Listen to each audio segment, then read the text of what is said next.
Hi everyone. మన సత్తెనపల్లిలో main రోడ్లో ఉన్న వాసవి కన్యకా పరమేశ్వరి అమ్మవారు ఉత్సవ విగ్రహాన్ని ఊరు మొత్తం ఉన్నారు.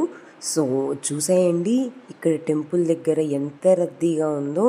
అసలు వ్యూ అయితే చాలా బాగుంది. ఇప్పుడు అమ్మవారికి ఒక రథంలాగా రెడీ చేశారు. అది హంసవాహనం పెట్టి చేశారు. ఎంత క్యూట్గా ఉందో, అన్ని పచ్చి పూలతో చేశారు.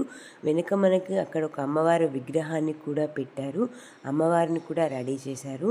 చూసేయండి ఇప్పుడు ఎలా ఉందో రథం మీకు కూడా అర్థమవుతుంది అనుకుంటున్నా. ఆల్మోస్ట్ మన సత్తెనపల్లి ప్రజలు మొత్తం చూసేసే ఉంటారు. ఈరోజు అమ్మవారు వెండి రూపంలో ప్రజలందరికీ దర్శనమిచ్చారు.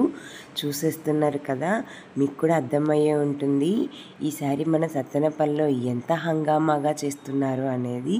ఇక్కడ వేలం పాటలు, అలా లక్కీ డ్రాలు అనేవి కూడా జరిగాయి. ఇదిగోండి అమ్మవారు కూడా వచ్చేసారు. చూసేయండి, అందరూ దర్శన భాగ్యం చేసుకోండి. Thank you for watching. Please like, share, subscribe.